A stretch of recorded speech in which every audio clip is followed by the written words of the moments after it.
Hey everyone, it's Dr. Stordahl. Hi everyone, my name is Jennifer Gossett.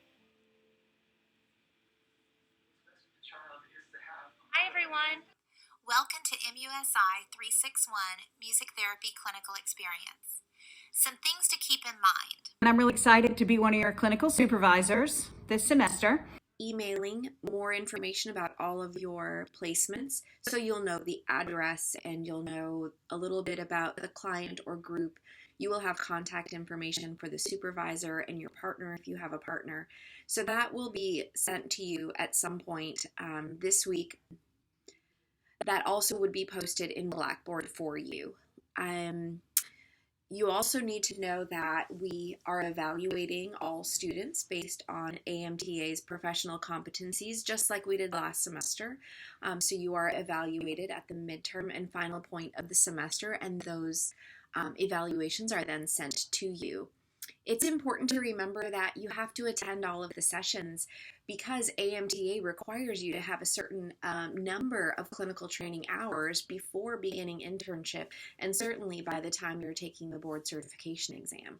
So your clinical sessions count as part of those hours. So therefore, if you miss a session and say, oh, I just don't feel good today, you're going to have to make up that time because, again, AMTA is assuming you have met these requirements regarding clinical hours that you have been working with clients.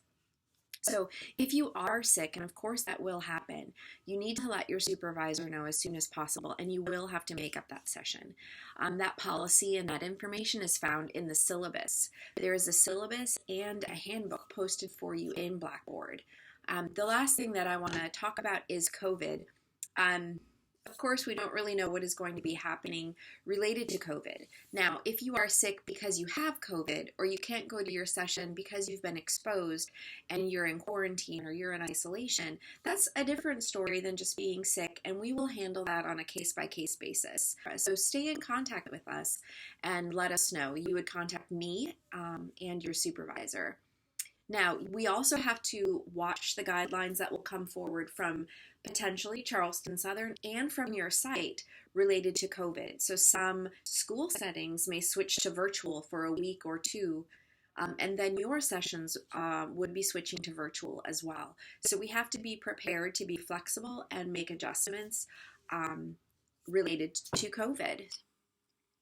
If you are doing a school placement, there are some times when schools may be closed for holidays or teacher work days or field trips, so you'll need to wait and get a schedule from your clinical supervisor or hear about those things directly from your clinical supervisor or the supervising teacher at that clinical site.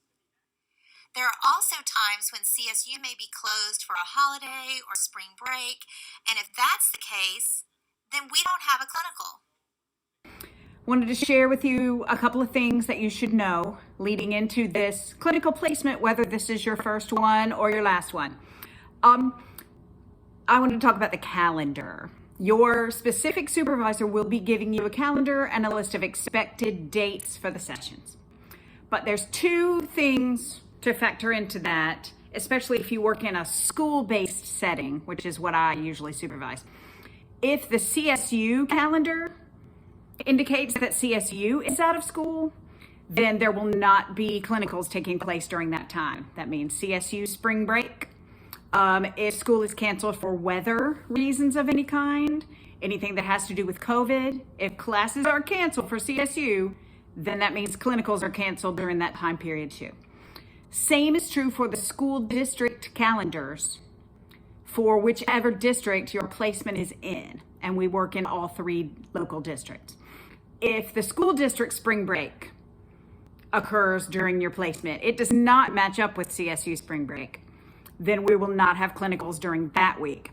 Same thing if school is canceled for weather reasons, or school is canceled or becomes virtual related to COVID, then we will not have our clinicals during that time. And your supervisor will be in contact with you to give you that schedule as well as to verify any changes that may come up unexpectedly during the semester. Part of our code of ethics states that we must strive for excellence. That begins when you are a student and is very important in the clinical setting. as music therapy students and music therapists, we should always be doing what is best for our clients. The majority of our students are partnered. Please notify a supervisor immediately if there are issues with planning and sharing responsibilities. We only know if there is a problem if you tell us, so communicate with your supervisors. I think one of the biggest advantages as a student is having access to the instrument closet. I know for myself as a professional, I don't have quite as many resources at my fingertips as I did when I was a student. And it gave me a great opportunity to see what I liked using the best within music therapy sessions. So when you go into the instrument closet, there is a check-in and check-out list. Please make sure you do that and try to keep the window of how long you have items checked out as small as possible, because a lot of other students are needing access to the same instruments for their own sessions. If any of the instruments as you're borrowing them you notice are broken or have any issues at all, please let the department know so we can fix them. Finally, when you return the instruments, make sure to clean them properly. There's cleaning supplies in the closet as well, just to make sure we limit the amount of germs we're sharing during sessions. We serve a lot of vulnerable populations, and so it's a very important part of what we do with our instruments. And I'm looking forward to a great semester. Last thing for me, I'm planning to visit all of you in some way or another during this semester to see you in action. So thanks so much. Looking forward to working with some of you now, and some of you, I'm sure, in the future. Good luck with your clinical placement. Have a great semester.